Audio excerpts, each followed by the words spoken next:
Welcome to the warm-up. We are well within our range of playoffs for a lot of various different sports. Jeff, I know you're going to head down to wrestling this weekend, and that's going to be something huge.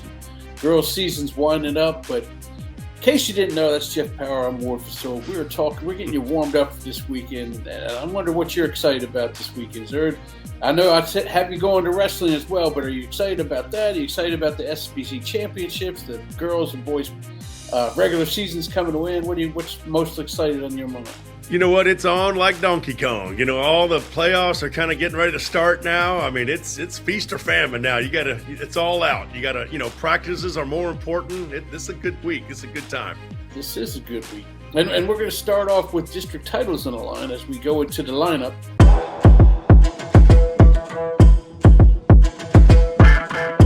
We got a big one up in Cypress as Cy Ranch is hosting Cy Spring. That was a doozy the first time those guys met, and they're right up there at the top of the district. Tell me what you think about this game on Friday night.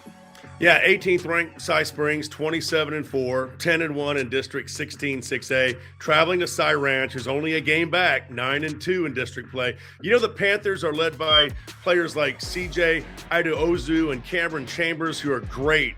In fact, they were awesome against Cy Ranch in that previous meeting. Titan had not had a big second half. Did you know Cy Ranch actually led that game, though, by 13 points? They let it slip away. That was kind of the story as the Panthers beat the Mustangs only 69-68. Cy Springs has been on a roll as of late behind their head coach, Larry Boykin, who was the 16-6A Coach of the Year last year. And I like his style of coaching. Tough, physical, relentless defense. But all of that could change Friday night as far as what Cy Ranch might be able to do, because this could be the third time as the charm, as they say. Cy Ranch not only lost to Cy Springs in district play, but also lost to them in a tournament. It was a Baytown tournament over in about December 30th. And I was told that the players, for the most part, the best players were on the bench because that was a game they had just got through playing North Shore prior to. So let's put a little bit more into that last meeting, which was a 1-point game. But I don't think there's any question. Cy Ranch, they're 9-2 since starting 8-11. They've been on a roll in district play. Josh Goodwin is the story, 23 points per contest. And he's got the height, the fundamentals, the desire. And on top of that, KJ Goodwin, his brother, who's only a sophomore, he's averaging 14 points a game and one more rebound better than Josh with 8 boards per night. So I think this game's going to be a tough test for both teams. It'll be a lot of fun. We'll find out how good they both are. And by the way, I did want to mention before we move on to the TAP section, let's give a shout out to the Houston area as far as state-ranked teams. I mean, Katy Seven Lakes, they're 31-0, tops in Class 6A. And you got Atascocita after their big win over North Shore, 5th, followed by Cy Falls, who's quietly moved up to number 9. You got Klein Oak at 10th, North Shore 11th, Pearland 13th, Shadow Creek 14th, Heights 20th, Grand Oaks 21st. I mean, that is amazing. 10 teams in the top 25 in the state are from the greater Houston area when it comes to UIL. A lot of good basketball. Let's see if we can grab one of them state titles, too, while we're at it. Count on it. Yeah, let's keep it going as we go into the postseason. Speaking of the postseason, TAPS is getting right around the corner to this postseason, too, and one of the teams that we love watching because they play above the rim is Second Baptist, and they're heading up to Austin to go up a classification. They're going to take a higher class team in St. Michael's of Austin to get them ready, and there's a little added twist to that as well, isn't there? I love it. Yeah, a little friendly rivalry with the coaches, their family members, brothers. Of course, Second Baptist is 27-3, 8-0 in district. They travel to Austin to play St. Michael's. This is a home-and-home deal because they played in Houston last year. Taylor Land is in his second year at Second Baptist as the boys' head basketball coach. His brother, Cooper Land, coaches St. Michael. That's just crazy. More on that in the media segment. Let's talk about some of the players. You got to start with Reese Alston, 4-star point guard, moving up towards maybe a 5-star when it's all said and done in 2027. He's a human highlight reel, averages 23 points a game while shooting 61% from the field. 141 assists and 74 steals, all big numbers. He's got great hands, big first step, just like his dad, Rafer Alston, who also, of course, was in the NBA, street legend out of New York, and a local coach, Lutheran South boys head basketball coach. So all pretty cool right there. Other notables from Second Baptist, Shayu Francis. I like what he has been able to do. He's going to get a bobblehead later this week. Shai has been doing a great job. 13 points per contest. Alston and Francis are surpassed by Caden Smith on the boards. Caden is the rebounding machine, 8 per game, plus 30 blocks. St. Michael's, they're led by Nolan Barkley and Sunvit Junkal, who are both 6'5". So they got some big guys. Remember, Bo Ogden moved over to Westlake, so you won't see him as far as this matchup is concerned. But Barkley and Junkal are both good. They're going to play at the next level, so this could be a pretty good game. Yeah, I know they're brothers playing each other, but it's nice to see Second Baptist step up competition just before. It's a game that doesn't really mean much to them. Well, means something to the coaches, obviously, but it doesn't mean much 4-minute taps. Helped them last year, didn't it? Absolutely. All right, how about SPC? That season ended last week, and this week it's the playoffs. And this week it's the state championship tournament that they're having up in North Texas. 3 days up in North Texas, both boys and girls. They're going to crown a champion on Saturday. Who are some favorites out of SPC for us to watch for? Well, the Southwest Preparatory Conference always has some great teams, especially good players. Let's go with the ladies first, and you're going to see a theme here. Kincaid and Houston Christian. Let's start with Kincaid, 26-5, 6-0 in district. Played a tough schedule. I look at their schedule, Ward. They played teams like Rockwall, Lancaster, Mansfield Legacy. And I wanted to point out that they lost their first game of the season to the defending state champion Summer Creek Bulldogs by only 3 points. So they have played some tough teams. Houston Christian is 22-6, and you saw on Inside High School Sports on CBS here over the weekend a big battle there with Kincaid. Kincaid won that game 51-39. Led by Mariah Alfred. She's awesome, by the way. She helped Kincaid race out to a double-digit lead in the second half. They never looked back, winning by 12 points. Kincaid is the team to beat, I think, in the TAPS, top class there for the girls. And also watch out for the Village School. They're 24-6, 8-0 in district, plus St. Agnes Academy. They're also ranked and could make a run. We'll have a feature on that St. Agnes girls soccer team and their head coach, Josh Dolan, coming up this Saturday at 11 p.m. on CBS 11. As for the boys, I think Houston Christian, they're right there at the top, of course. They are definitely, I think, the team to beat in the TAPS, along with Bel Air Episcopal at 22-7 and the Kincaid School at 28-6. They are 1, 2, 3 in district, all in the top 10 statewide. The Houston Christian boys defeated Kincaid 68-53 in a road game on February 3rd. That was their 9th consecutive win at the time, and that snapped Kincaid's 6-game home winning streak. As for Bel Air Episcopal, I love the way Aleem Elijahwan plays. 6'4", 190, athletic, just like his uncle Akeem. He plays great defense, can steal it, good, reliable shooter, can move without the ball well. And he's got some teammates to get it to. Niall Harrison can really slam the ball. We've got some great highlights of him, as well as Caleb Clay. And these guys are all a really big force when it comes to Bel Air Episcopal.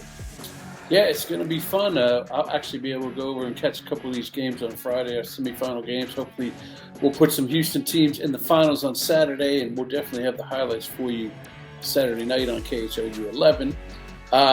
I had a chance to talk to Taylor Land earlier this week in our Media Day segment. He talked about how they're playing above the rim and his sibling rivalry and how his parents are going to have to try to decide who they're going to go for. But I talked to him, and we'll figure it out here in our Media Day segment. The Houston area Chevy dealers. Visit your nearest Chevy dealer and test drive our award-winning vehicles. Serving up the best treats and eats in Texas. Stop by DQ and treat yourself before and after the game.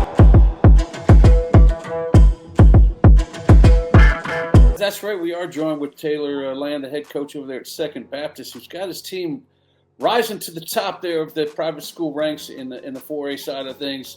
Talk to me about what's worked for your team. Just 3 losses, 25 wins, 20-plus wins by the time this airs. We'll just say 20-plus. But you guys are really clicking, and it's becoming one of these deals where it's must-see. The games turn out to be must-see because you guys play way above the rim a lot of the time. Yeah, it's been a fun season. We wanted to play a tougher schedule than last year. We played some great teams last season, but just tried to get more consistent competition this year, and we have. So we've gotten to travel to Illinois and play in a great tournament, the Kevin Brown Memorial. Played a number of out-of-state teams that are really talented. Calvary Baptist out of Louisiana, Impact Christian out of Florida. And that stuff has really helped in terms of trying to just up our level of play by the end of the year and be playing our best basketball. And it sounds cliche, but we're constantly just trying to get a little bit better every day. And those teams have helped a ton. And Houston, it's got great basketball. And so I think our guys have enjoyed competing. We have a really good group. And then to your point about some of the highlights, when guys play really unselfish and are as talented as some of our guys are, it leads to some exciting plays. And I think that really draws the community in too. Yeah, they come into those rooms with ferocity too. It's not like we're just doing little baby dunks there. It's we got to get the janitors or the maintenance people to make sure that thing is steady there at 10 feet because they pull it down pretty hard. You talked a lot about playing your best ball at the end of the season. Do you feel like you're kind of at that? We only have a handful of games left before we get into the Tabs playoffs. I do. As of right now, we've got everybody ready to roll. We have a couple football players that have really gotten in sync with things, with Chase Bob and Griff Lewis. I think guys like Reese Alston and Shia Francis and Will Goolsby, who are all-state guys returning for us, they're hungry to get better every day. So, you hope by the end of the year they're better players than they were at the beginning. But when we have role players that have really stepped in and kind of helped with our depth, I tell them every day, we're like, hey, 1 through 12 should be ready to play. And that's not a line. It's the truth that they're capable of doing that. And I think that causes some problems for teams that if we can play a full 4 quarters, sometimes we can wear some people down. And there's just different ways to win when you got as many guys as we do. It's been fun. Talk a little bit. I'd be remiss if we didn't talk a little bit more about Reese because he's what we call the best player in the Houston area. Other people will say other people, but he also has that stigma of having the famous father. Do we have that pressure on him where people are like, okay, what's he going to do? What kind of freaky move is he going to do like his father? Or is he's his own person and he's kind of has his own game? Yeah, Reese, a credit to Rafer and Ashley. His parents are, they're great and they want him to be his own person. But, they've raised him in a way to be extremely humble, but also celebrating his creativity and his talent. And so, yeah, he's a naturally creative basketball player, and that stuff. I think you get to watch some old highlights of Rafer, and you see some of that splashed in there with Reese.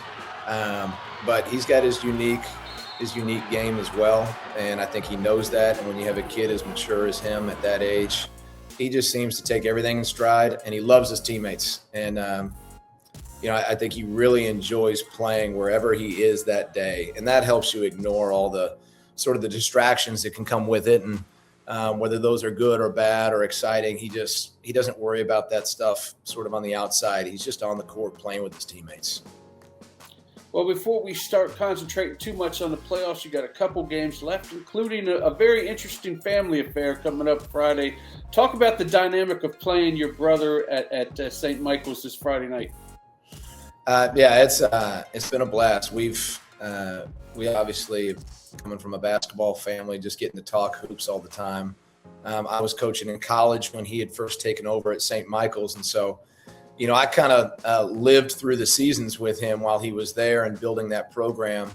And when I got to Second Baptist last year, and us being in 5A and them in 6A, we said, hey, it'd be great to compete against each other and share notes afterward, maybe not before, but a lot of fun to compete. They've got a great program, and our guys were sort of up and coming through the year last year and really embraced the challenge of trying to play a team like that late in the season. And it was great for our playoff run to get to play them in mid-February. And so we were like, well, let's definitely do that again. And we owe them a trip, so we'll be traveling to Austin. Excellent. That's going to be a fun game. Coach, I appreciate you joining us, and we'll talk more of TAPS in a couple more weeks. We'll talk more about the playoffs, but I appreciate you joining us, Coach, and good luck the rest of the season. Absolutely. Thanks for having me on. The Houston area Chevy dealers. Visit your nearest Chevy dealer and test drive our award-winning vehicles. Parker University. Check out our bachelor's degree in strength and human performance today. Yeah, that's going to be an interesting game up there in Austin, and we're actually going to have a camera up there for that one too. So get ready for some high-flying action highlights this Saturday night, KHOU 11. But we have more playoffs to talk about because the UIL girls playoffs are coming up, and we talk about that now in the agenda, brought to you by Allegro. Chevrolet's Inside High School Sports is brought to you by Allegro Marinade. Whether you're the family chef, a backyard barbecuer, or a jerky-making genius, maximize flavor and tenderness with Allegro Marinades.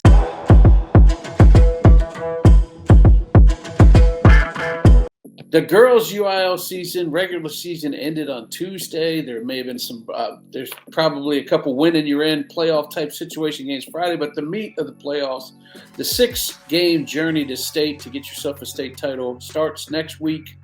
And Jeff, I'm ready for you to tell us what Houston teams have a chance to get some shiny new jewelry. Well, I think the big question is, can 27-4 Summer Creek repeat as state champions? They are currently ranked 3rd in the Texas Association of Basketball Conference poll. They have won 12 in a row coming into their matchup with North Shore, 13-0 in district, a perfect 9-0 on the road. Of course, Kennedy Simpson is their star. Met her a few weeks ago to deliver her bobblehead, and she's a great leader. She's got a great personality as well. She's going to be great for this team in the postseason because they need to relax and, enjoy the ride, right? Yeah, But I certainly think they can repeat under head coach Kiara Marshall, who's got this team believing. Of course, the other team that I think could be a real thorn in their side could be maybe Hightower, the team they beat in the state final, also looking great. Ogechi Okeke and Aaron Roberts. The team has dominated a lot of opponents so far, not only in their own district, but they have just been able to kind of put things together outside of 21-6A, winning by wide margins, 16-game winning streak, and just going on and on. The other question, how good is Shadow Creek? Okay, Cortland Cloud is one of their leaders, along with Corinne McNeil and Denia Lewis, averaging 16, 14, and 12. That's respectively, and enough said. A lot of balance. 28-4, they can go all the way. But they're being battle tested in 22-6A, which I love this district. I think this is the toughest district in Houston when it comes to girls basketball. The team they're tied with in district is 31-3 at Dawson, who is also 13-2 in district play. They look amazing as well. They clipped Manville by 4 just recently here. Speaking of Manville, they're 30-5. They had a big win just recently over Shadow Creek. They all kind of have beaten each other. But I think when it comes right down to it, the fact that these teams are all state ranked, they're all beating up on each other. Now they go beat up on somebody else in the postseason. I think all 3 of them could go pretty far if you know the truth about it. Klein Collins comes in at number 11. I like what they do. And along with Side Creek, Seven Lakes, Grand Oaks, Cy Springs, all state ranked, all teams kind of in that northwest corridor, same kind of deal, playing each other a lot. They're all good. And I think in Class 5A, I just want to throw out the fact that Barbers Hill is looking really good. They got a shot at a state title. I visited with their head coach, Brian Harris, at the UIL realignment, who's okay with their new district starting next season. But for now, just keep winning, baby. Barbers Hill, they're 30-3 this season. They wrapped up a 19-5A title. And shout out for Spring Woods, man. They're 23-4 in Class 5A, and LaPorte's 24-7, all ranked in the TABC top 25 and all having great seasons. And we can throw Wheatley and Yates in there too, as far as Class 4A. Yeah, we got some competitors for the crown. That would be nice to see. No doubt. This week they gave out the list for the top 25 possible winners of the Guy V. Lewis Award, which goes out to the Greater Houston Area Player of the Year in boys basketball. Any interesting names you see on that list, and do you have a favorite of your own on that list? Well, I love the fact that it's named after Guy V. Lewis. I went to University of Houston, of course, the legendary University of Houston basketball coach, and just a great man, great person. And the players that stand out, of course, Reese Alston, we talked about him earlier out of Second Baptist. There's some guys like E.J. Beard out of Heights, who's only a sophomore, but, he's getting that name recognition. Troynell Bell out of Dickinson, he's another one. He's only a junior. A lot of these guys are not necessarily upperclassmen, is my point. It's some of the younger guys that are making real big impacts on their team. Madden Hill over at Clear Springs, he's a sophomore. Bryson Campbell at Angleton's a sophomore. All those guys are really good. Aid Muhammad at Yates, by the way, he's a senior, but he's got a lot of star power. Alvin Mosley, of course, out of Crawford, only a junior. Alim Elijahwan out of Episcopal, junior. And Jacarius Oliver out of Lamarck, I got to meet him last week. He's a senior. He's a dude that can he's definitely the leader of that Lamarck team, and I think they're going to win the state title down there in 4A. So keep an eye out for all those guys. Even Braylon Pete out of Washington, another stud that's been able to play. And we haven't given too many shout-outs to Trey Pinkert at Grand Oaks. He's doing a great job as a junior. So watch out for all those guys. And, of course, Seven Lakes, man. Nasir Price and Isaiah Santos, man. They're undefeated for a reason, and those two guys are a big reason why. If I would put my chips in, I'd probably put my chips in on Nasir Price.